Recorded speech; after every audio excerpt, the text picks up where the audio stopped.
Hello friends, welcome back to my channel. My name is Jamie and today we are doing my winter TBR board.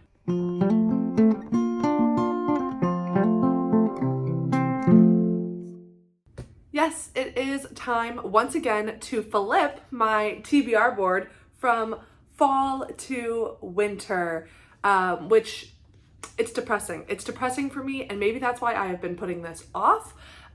Because my TBR boards, I go for 3 months, so winter would be December, January, and February, and it's already past December 1st, so I'm a little late getting to this. It's December 10th.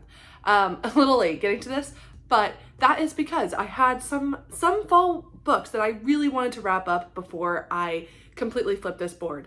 So before I get into what I want to read for winter 2025, let's look at how I did on my fall TBR board. First up, we have Wolf Hall.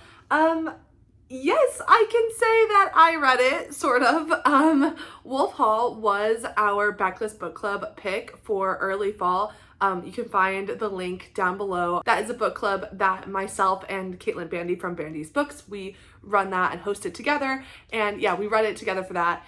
I did read it, but like it was so difficult to process that it's hard for me to even say like if I did actually read it. Like, did I actually hold the information in my brain? That's a little bit harder to say, but I did technically read it. But like, did I though? I mean, yeah. Catalina, yes, I read this and I really enjoyed this. This was a debut novel, a recent release. It came out in like September, I think, of 2024, and I really enjoyed it. It's not a long novel, but this is the story of she's a student at Harvard, I believe. It's Harvard, yeah. She's at Harvard and she is the daughter of Ecuadorian parents, but actually she's raised by her grandparents. But her family are undocumented citizens in America, and Catalina really tells her story. The author went through this experience. It's very much like an auto-fiction story, and it was very insightful, very powerful. And definitely a book that I would recommend reading for that very unique experience. Emily Wilde's Map of the Otherlands. Yes, I did read it. Man, it took me forever. I almost didn't make it. I almost did not make it to reading this book before fall was over. And like technically I didn't. I did start at the very end of November, but I didn't finish it until early December. So, I mean, technicality. But second book in the Emily Wilde series. I did not really like this, I gotta say. I did not enjoy this nearly as much as I enjoyed the first one. I think the first one has this like light academia quality. Like, it's very much focused on Emily Wilde trying to complete her research, and there's just, that is the focus of the story. Whereas in this one, in Map of the Otherlands, she just is not focused on that as much. I think Heather Fawcett really wanted to up the ante. She wanted to do, you know, a bigger, more dramatic plot line, more danger, higher stakes. And I think that was like in a response to probably a lot of criticism of the first one, of like, oh, there's too much focus on the academia and the diary format was frustrating for some readers. I personally really enjoyed that diary like format. I loved it. And I think in Map of the Otherlands, she tries to get away from that by doing a lot more. Like, she's still using it, but she's definitely having Emily kind of tell you in much more detail the events that happen, like as if it's like an action plot. And to me, I just didn't feel that worked. I felt that it made the diary format run out of steam very fast. It just felt like she didn't want to be in that format anymore, but she kind of like, you know, made her bed, now she has to lie in it type thing. And I just don't think that the diary format worked here. We took the focus off of the academia, which frustrated me. And then I just thought the plot was like really convoluted. I was like, what are we doing here? What's going on here? I don't understand. So it's tough for me to say because like I didn't like it, but I do think that Heather Fawcett was responding to a lot of criticisms people had of the first one. And I think those criticisms are wrong. I think Heather Fawcett did it perfectly the first time. And I didn't like the changes she made in the second one.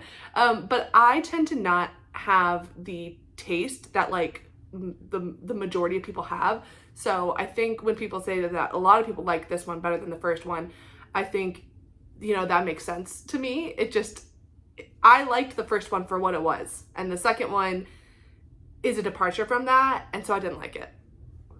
The Eyes Are the Best Part. Yes, I read this. The Eyes Are the Best Part by Monica Kim. I read it. I really did not like it. I've talked about it multiple times on this channel, and I did not like it. I get why people like it because of the revenge plot, good for her type thing, but I just didn't think it was really done all that well. Like, it was very surface level, very just honestly mediocre. Like, I just did not feel like this was a very in-depth thought about story. Like, it just seemed so flat to me. I mean, boring. I didn't like it. That's all. The Secret History. No, I did not read this, haven't even opened it yet again, but I still think about it all the time. And I think I want to still read it in December if I possibly can. Like, I think about it all the time. I just haven't done it yet, but no, did not.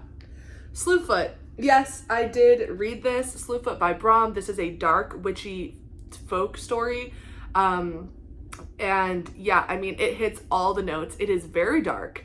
It is very magical. There's like a lot of magic and whimsy, but like it's like really dark. It's really dark. It is about a woman who is kind of finding her power after she has been placed in a just honestly horrible situation due to the patriarchy and the strong arming from the church. This takes place in the 1800s, 1700s, something like that. And she's forced into a position that she really does not want to be in, and she fights back. She fights back with the help of like a demon, basically. I did really enjoy this. I think the hype is very real. I think it's very masterfully done. I wasn't expecting the plot to be so intricate, honestly. I was not expecting as much of a story as there actually is in here. Really loved it. Really loved it. House of Leaves. No, I didn't read it, but I did start it. I did actually open the book, so that's a good start, House of Leaves and Secret History have both been on virtually every single TBR board since I discovered them a couple years ago. So at least I opened the book. That is making some serious progress, I would say. The Count of Monte Cristo. Okay, I am going to check this off. I actually haven't even mentioned this book, but technically I did read it. I listened to it on audio, but I listened to the abridged version because the full version is over 1,000 pages long. No, I'm not doing that. I'm not doing that. But I did read an abridged version of Count of Monte Cristo. But the thing is the reason I haven't actually talked about it, and the reason why I kind of give this a check, but I kind of don't, is because I listened to the abridged version on audio and I still could barely make out what was happening. I understand the broad strokes of the plot, but I don't think that I was focused enough. I don't think I was really giving it 100% of my energy and my focus. And because of that, a lot of details really slipped through the cracks. And I don't even remember much of it. So it's yes, I did listen to this, but just not enough. So I don't know. And I also just didn't, I just wasn't really enjoying it while I was reading it. Or even attempting to listen to it. So I don't know. I don't know if that counts. I did actually complete it, but I don't feel like I did it at all. So there you go. Wuthering Heights. I started it, but did not get very far. And so no, did not. I don't think I'm going to complete it this year. I'm kind of not super interested in it anymore. That's it. That's the deal. When You Were Engulfed in Flames by David Sedaris. Yes, I did read this. I kind of put this on the board just as a throwaway because I think I was already reading it at the time that I wrote this down, or was just about to start it. So I knew I was going to complete it. So I really just put it on the list so I could check it off. And Mary, An Awakening of Terror by Nat Cassidy. Well, I'm currently actually listening to this right now. I just started it a couple days ago, so I didn't hit it in time for the fall board, but I'm 13%, 13 to 20% in, and I still have over 12 hours left in the audiobook to go. And to be honest, I'm not like really loving it. And I feel upset because I do want to continue reading it because I know a lot of people love it. But as of right now, I'm not really into it. And to be honest, like just Nat Cassidy, I did not like Nestlings at all when I read it earlier this year. And I feel like because of that experience, it has really put me off from reading Mary. And now that I'm listening to Mary and I'm just like not into it. And I mean, I've put in some like hours. I've like read like 4.5 hours of it, like listened to it. So that seems like a lot. That seems like a lot. I still have like 12 hours left and I'm not enjoying it right now. So I think I might just DNF, but that kind of hurts me a little bit because I do want to give it a fair shot. But like, I think Nat Cassidy is just not the author for me. Okay, so with all that, my total comes to 1, 2, 3, 4, 5, 6, 7 books that I read, and I opened 2 of them, 3 of them actually, but still not far enough for it to count. So 7 out of 1, 2, 3, 4, 5, 6, 7, 8, 9, 10, 11. Not bad. Not bad, honestly. I think I did pretty well. I'm getting better at knowing which ones to actually write on the board to kind of help me be successful here. And with that, it is time to clear the board and start planning for winter. Okay, there we go. We have a clear, clean board ready to go for winter.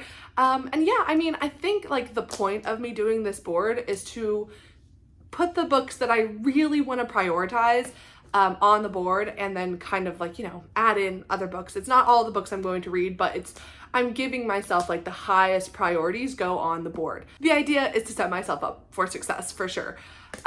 Okay, well, now I am still highly thinking about House of Leaves and Secret History, but I have lost my privilege to put them on the board because of how many times they've been on the board and how many times I have not touched them. So maybe I'll read them soon, maybe I will not, but they have lost the privilege of going on the board. They are no longer allowed to be on here, but just know I'm thinking about them. Okay, so I did go ahead and pull like a stack of books that I am wanting to get to relatively soon. I think that's a good place to start. I'm not going to put every single one of these books on the board, but I'm just going to kind of take a look and see like what are my true priorities. Like this was just me going through my TBR shelf, pulling out what is standing out to me right now, and we'll kind of decide what needs to be prioritized. Now, I do have a small stack here of books that like have to be read in winter, and even more specifically, I am really trying to get these done in December. So I think these are pretty safely going to go on the board. The first one is our next Backlist Book Club pick. That is When We Were Orphans by Kazuo Ishiguro. This is actually the December 2024 book pick. So we are going to be talking about this at the end of December or first week of January. So, and I haven't started it yet. So I think just because of how high of a priority it actually is, I am going to definitely be putting this on the board. Next up, it is finally in my hands, one of my most highly anticipated books of 2024. That is Private Rights by Julia Armfield. And oh my gosh, I got this aardvark copy and like this cover is so stunning. I love it way more than the like US one, which is this one. I hate this. This is stunning. I love it. And I so love that this is the cover that Aardvark did. I just, perfection. This book, oh my gosh, I have been thinking about this book since they announced that it was going to be released. I have been waiting for it all year. So this is going to be a book I actually start today because I'm so excited to finally dig into it. This is an apocalypse sci-fi literary fiction from the author of Our Wives Under the Sea, a book I absolutely adored. So this book, I cannot wait to start reading. Then I have another aardvark pick. That is Where I End by Sophie White. This is a thriller. It takes place in Ireland about a woman who's living on like an isolated cabin thing, and then a mother and her baby come and ask for like a place to stay, and something happens after that. I don't know, something about this is just calling my name. Like I have been like staring at this being like, I want to read this right now. So I am thinking I'm going to get to this hopefully in December, but in January at the very least. And finally, I have Rejection by Toni Tulamuthi. This is a book, another one that I have been thinking about since I heard that it was coming out. So it has been long anticipated. It came out in, I think, like November of this year. So I'm really dying to get to it. This is, I think, a short story collection, all focusing on the themes of rejection. And I've heard it's really funny, really engaging, just really insightful. And I've heard amazing things. And I am dying to read it, so this is definitely on my December TBR. Okay, so that takes up 4 spots, and these are really the books that like I'm itching to get to immediately, so I think it's pretty safe to put them on the board. And then now I have this stack of like ones I'm like thinking about. The first couple here are pretty, like, I would like to get to them in winter. The first one is Near the Bone by Christina Henry. I have never read Christina Henry, and I have been meaning to read this book for the past like 2 winters or something. Winter horror thriller, isolated setting. She's in this cabin and something or someone is stalking her. I don't know. I've heard amazing things. I've never read Christina Henry, but everyone really seems to love her. So I really would love to get this done. I've obviously been saving it for the winter time. The past 2 years, I've meant to read it and I never did it. So can 2025 be the year I finally get this done? I think I want to put it on the board because like I need to read this. I just need to. Okay, and then the next several, I think this is very much like a recency bias thing because I did recently get them, and there's obviously a lot of interest there because I got them so, soon. But the first one is Open Water by Caleb Azuma Nelson. This book I did get while I was on my Atlanta indie bookshop crawl, so please check that out because I just had a great time doing that and visiting my local independent bookstores and supporting them this holiday season. So please check that video out. I always have a great time doing it every year. So this book, this is a, I don't want to call it a romance. It's a literary love story is what I will say. Following these 2 young Black professionals in London, kind of dealing with the Black experience. And that's really all I know about it, but that's all I need to know about it. It's very, very short, and it's also becoming a TV show, I think, or film, and the author is actually directing it himself, so I'm very interested in that. And I have just heard this is like so fabulous. It seems really short, easy to read, but I've heard it's amazing, and I haven't read a romance in a while, and I think this could be something I really, really love. So I would like to slot this in for February, but honestly, I could potentially see myself getting to it earlier than that. But it is such a perfect book for February, considering that is both a romance and it is also talking about the Black experience, and February is Black History Month. So I mean, like, I feel like because of that, it is absolutely something that I need to put on my board.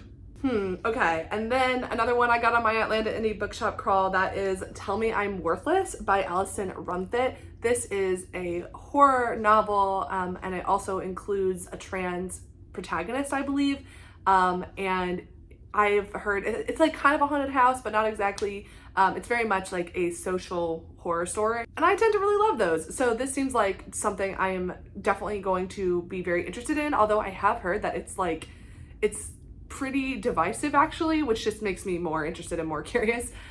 So yeah, I'm definitely thinking about this. I don't know, we'll see. This one is kind of out there for me, I will be honest, but I did get it in my Aardvark book box. That is Evocation by S.T. Gibson, author of A Diary of Blood. I read A Diary of Blood this year, and I liked it. I liked it a lot. I mean, not as much as people like love that book. I thought it was like, pretty good. This is a recent release from her, and apparently the start of a new series, and I don't know. I haven't heard much about this book other than like I keep hearing mixed things, but I can't remember if I hear about this or her other ones or what is going on. I can't remember what people are thinking about this, but all of a sudden I kind of got interested in it. This seems like a fantasy, just like a kind of silly, like turn off your brain, escape into a fantasy world type thing, which is just not this kind of stuff that I read a lot of. So I think it might be fun to read this in the winter when I'm just looking for a bit of escapism. And then a book that is definitely not for escapism, but one that I like desperately just need to read, that is The Reformatory by Tiana Reeve-Dew. This is a horror novel, very thick and very heavy topic horror novel, following a school, a boys' school, where they send like misbehaving Black kids, and horrible things happen to them. I have heard this is amazing, but like I'm so intimidated to read this. First of all, because of how long it is, and second of all, because I just like think I'm going to cry the whole time, and I probably will, but I've also heard that this is really phenomenal. So I kind of, and it was published like, I've had this on my TBR for over a year, so like I need to get to this, but yeah, I just need to I need to just bite the bullet and do it. Okay, and then I have the last of my physical copies of Catriona Ward's Backlist. That is Little Eve. This is the last book that I have to read to complete Catriona Ward's Backlist, but actually, I mean, I think I actually found out that she has one more that I didn't have, but Catriona Ward is coming out with a new book in 2025, and I'm so freaking excited because Looking Glass Sound has just become a book that I never stop thinking about, and that is her most recent release and the book by her that I've loved the most. So I'm hoping that if she continues on that trajectory, that I will love her 2025 release a lot, but I would love to get through Catriona Ward's Backlist before that happens. Now, that book is not releasing until October of 2025, but I do like to give myself a lot of distance between Catriona Ward's books because there are some, like, there's just, you know, a lot of similarities between them, and her writing style she has like little writing things that she does. So I don't like to read them too close together because then I just feel like, I just need to split them apart and savor them a little bit more. I am very excited about this one because this one is like about a religious cult, and I'm very interested. It's also not super long. I adore this cover. So like this I need to read in 2025. And finally, the last book in my little stack here, another one I got on my Atlanta Indie Bookshop crawl, that is The Spirit Bares Its Teeth. This is a YA horror novel, also about the trans experience in some way, although this is a Gothic Victorian one. So yeah, London, 1883. I've heard this is just amazing. I've heard even for a YA horror book, it is pretty gruesome, pretty terrifying, and it's just a very important work, I've heard. The reason I want to put it here is because it's YA, I think it's going to read really fast. And I've just been wanting to read this ever since I first heard about it. And I just feel like, okay, it's in my hands, let's do it. So yeah, this is very high on my list. Looking at all of the books that I have here, I don't know which I should put on my winter TBR board. Like, I don't know. I guess I could just put them all because, well, let's see here. I have 1, 2, 3, 4, 5, 6. I have 6 books on my TBR board. So 6, 7, 8, 9, 10, 11. Ooh, okay.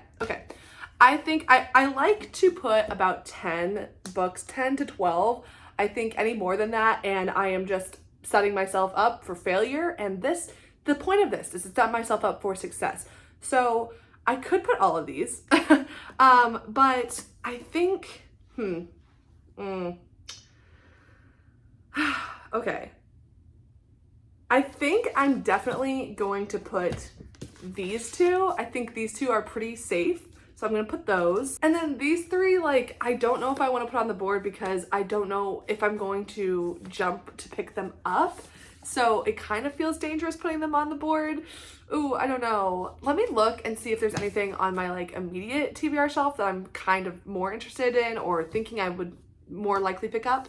Ooh, okay. I mean, I do have 2 books that I kind of mentioned in my December TBR, which is The Book of George by Kate Greathead and The Department of Speculation by Jenny Ophil. And considering like the books that I first talked about, I don't think I'm gonna get to these in December, but I am like pretty interested in both of these. I do think I want to put Book of George on the board actually.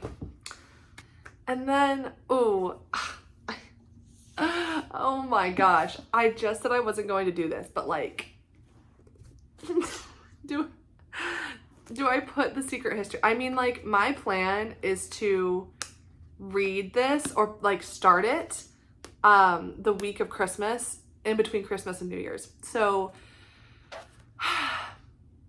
all right, I know I just said I wasn't going to do this, but I'm going to break my rule and I'm putting Secret History on the board again. Oh my, I'm doing it. I'm doing it because I'm serious this time. I'm serious. I'm at least going to start it. If I start the books that I put on the board, I feel like that's fine.